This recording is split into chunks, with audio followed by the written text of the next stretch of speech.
तो हेलो अस्सलाम वालेकुम, मैं Aamir Karim Baloch. Welcome to my Balochi tube channel and आप सब लोगों को बहुत बहुत खुशामदीद करता हूँ कि आप लोग आते हो, अपना कीमती टाइम देते हो और मेरे वीडियोस वॉच करते हो और इसी तरह अपना पदर सपोर्ट करते रहें। तो आज बलूचिस्तान की हिस्ट्री में हम कादिर मक्कुरानी यानी कादिर बख्श रेंद उसकी हिस्ट्री को बयान करने वाले हैं। तो सरदार मीर कादिर बख्श मक्कुरानी बलोच कौम की तारीख में एक ऐसी हस्ती है कि जिसके बारे में आम बलोच के बाशिंदों को इतना इल्म नहीं है।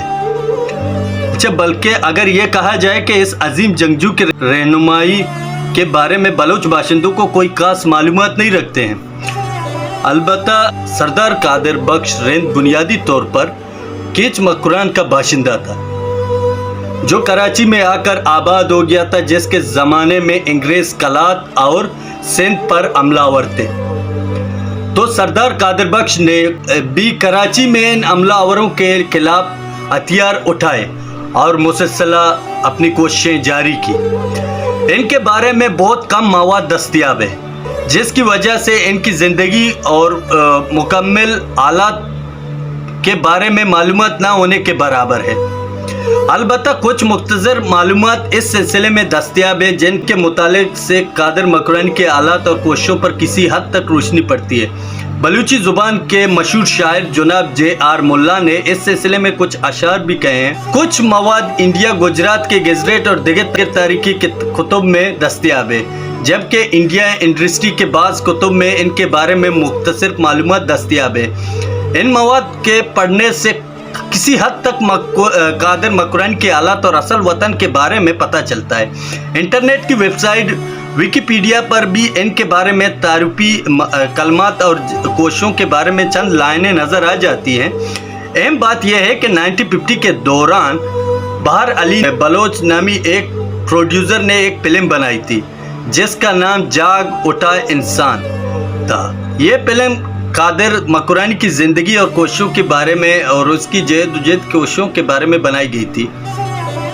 अच्छा, दरअसल कादिर बख्श मक्कुरान का बाशिंदा था। वो पहल कराची आया और यही लियारी पर मुकीम हुआ। जब हिंदुस्तान में अंग्रेज़ों की लड़ाई झड़पें शुरू हो गई तो कादिर बख्श ने इधर से अपनी मज़म्मती आवाज़ उठाना शुरू कर दिया और हिंदुस्तान के सूबे गुजरात और कटवारी का रुख किया।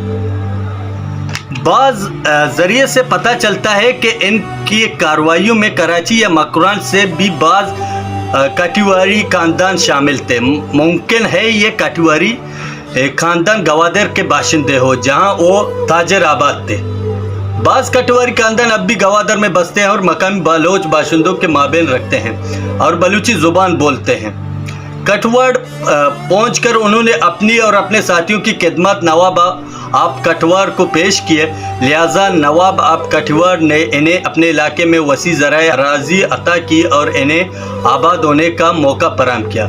कादू और इसके साथियों ने भी अपने आप को वफादार, नमक हलाल और मोहब्बे वतन साबित करने में कोई कसर नहीं छोड़ी और गुजरात कठवाड़ की हिफाजत अपने ज़िम्मे ली। नवाब अब कठवाड़ की मेहरबानियों और असनत को मद्देनज़र रखते हुए कादिर ने भी अपने बलोच होने का सबूत दिया और मकामी बहादुर राजपूतों के साथ मिलकर इलाके और वहाँ के बाशिंदों की हिफाजत के लिए सरकेप हो गया। मशरक़ी हिंदुस्तान में इस दौरान अंग्रेज़ों की मुसलसल कार्रवाई तेज़ हो गई और उन्होंने फलासी और बस्किर की जंगों में फतेह हासिल करके बंगाल को फतेह किया और मशरक़ी हिंदुस्तान का वसी खित्ते इनके कब्ज़े में आ गया। जबकि मगरबी हिंदुस्तान के बाशिंदों जंगों के वाक़ियात से ना बारे में कोई मालूमात ना था, लिहाजा यहाँ हालात काफ़ी पुरसुकून थे। इस दौरान अंग्रेज़ों ने हिंदुस्तान के मुख्तलिफ इलाकों में कार्रवाई शुरू किए, मगर इन्हें हिंदुस्तान के वसत और जराफ़ी पेचीदगियों का इल्म ना था। लिहाजा वो हमले करते हुए मगरबी हिंदुस्तान के जानिब बढ़ने लगे, जहाँ इनका वसती कादिर मक्कुरान और इसके जानिसार मुजाहिदों से बड़ा जो अहम वक्त लड़ने मरने को तैयार नजर आते थे। जब अंग्रेज़ों ने गुजरात और कठवाड़ पर हमला किया और यहाँ अपने छावनी बनाई, कादू मक्कुरानी और इसके गोरीला साथियों खिलाफ सरगर्म हो गए और गुरीला जंग शुरू कर दी। اور ان کی کارروائیوں فوجی جوانیوں پر حملہ کرتے رہے اور انہیں شدید نقصانات پہنچاتے. اس طرح انہوں نے انگریزوں پر عرصہ حیات تنگ کر کے رکھ دیا ہے.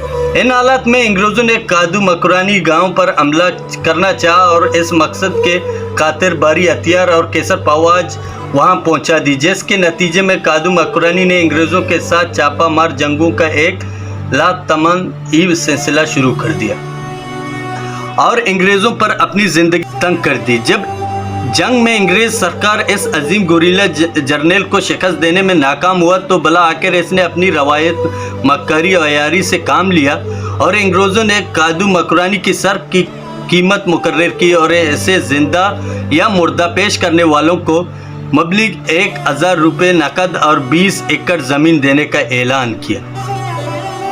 جبکہ کاٹھیوار میں انگریزوں کی مداخلت بہت بڑھ گئی تھی اور ان کی کارروائیوں میں تیزی آ گئی تھی تو کادو مکرانی کے ساتھیوں نے اسے مشورہ دیا کہ وہ انگریزی دباؤ کم ہونے تک مکران جائے.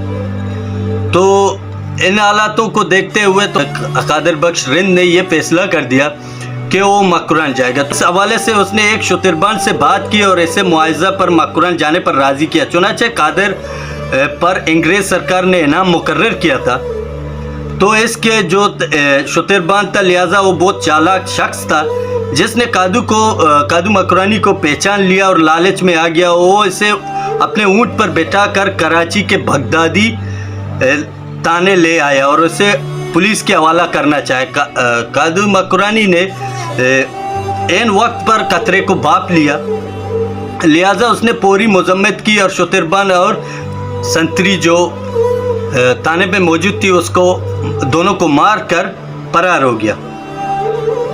کادو مکرانی گرفتاری سے بچنے کے خاطر تنگ گلیوں میں بھاگا جا رہا تھا کہ ناگہانی ایک مزدور جو وہاں کام کر رہا تھا تو اس نے ایک بھاری پتھر اس کے سر پہ پھینک دی، جس کی وجہ سے وہ اسی ٹائم بے ہوش ہو گیا اور اس کو گرفتار کر لیا گیا اور اسے کراچی کے جیل میں رکھا گیا جہاں 1887 میں اسے شہید کیا گیا.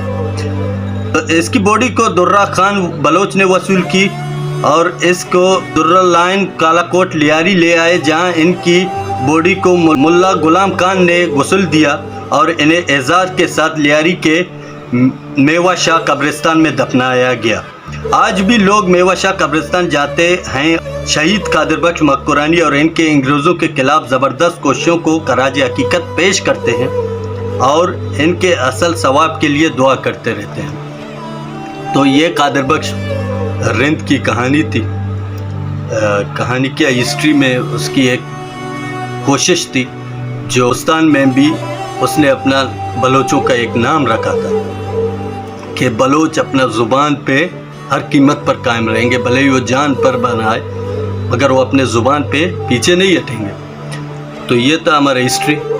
کیسا لگا ویڈیو لازم کمنٹ پہ بتا دیں اور اسی طرح سپورٹ کرتے رہیں. بہت بہت شکریہ اور شکریہ، دعا میں ضرور یاد رکھنا. اللہ حافظ.